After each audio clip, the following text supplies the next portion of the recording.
Vietnam is located on the eastern coast of the Southeast Asian peninsula. With its GDP growing at 8% per year, Vietnam has one of the fastest developing economies in the world. As students studying the environment in Vietnam, we began to wonder very early on about whether Vietnamese people are thinking about issues like waste management in the midst of their steady increase in economic power. Throughout the month, as we walked along city streets and drove through rural towns, we observed an abundance of trash scattered along the sides of the road. Studying waste management did not feel irrelevant. We visited landfills and composting sites, shadowed trash collectors and separators, and spoke with middlemen, who buy recyclable items from the collectors and then resell them for a profit. The following 4 accounts depict our observations at each step of the waste management process. The process of trash that we will cover in this podcast begins simply in the home, with the everyday Vietnamese consumer. Hoang Xoang Phat, a Vietnamese university student, shares his personal experiences of dealing with trash at his house. I live in a city, so we have the trash collectors coming to our house once every 2 days.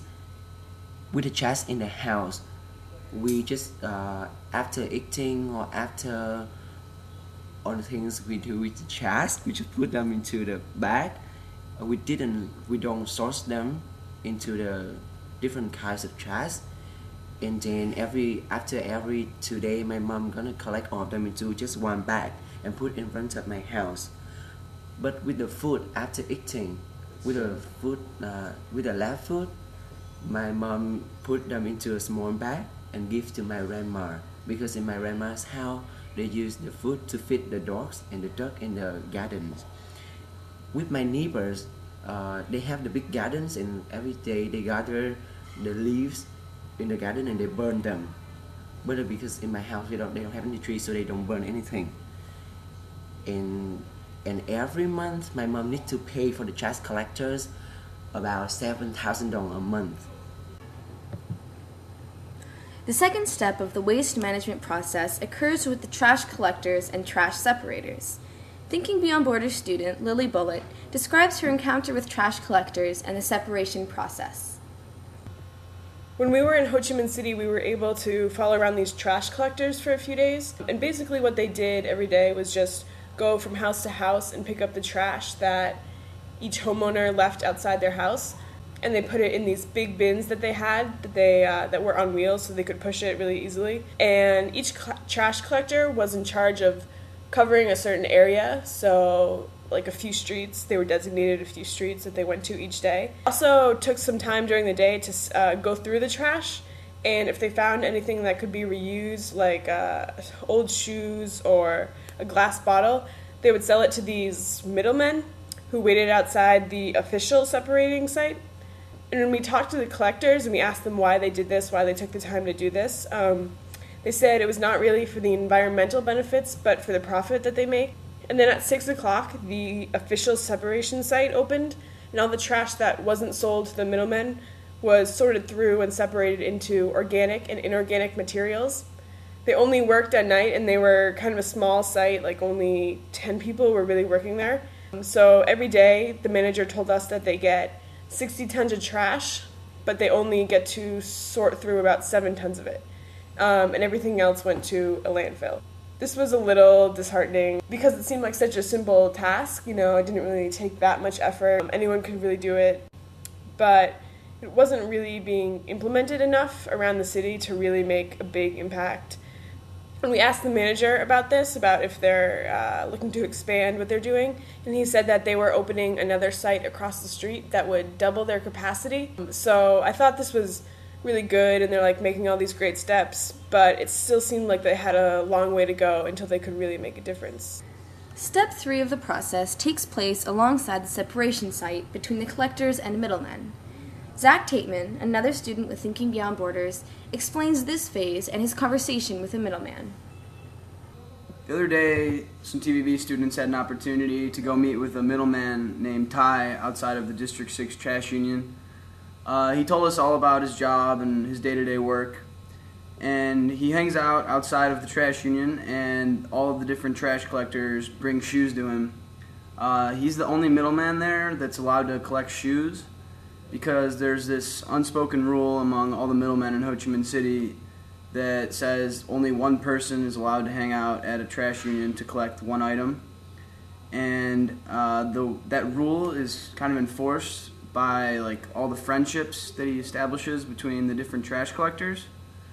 And all the shoes that he buys, he then brings to his wife. And he can bring both shoes that are in good shape that can be resold, or shoes that are in bad shape.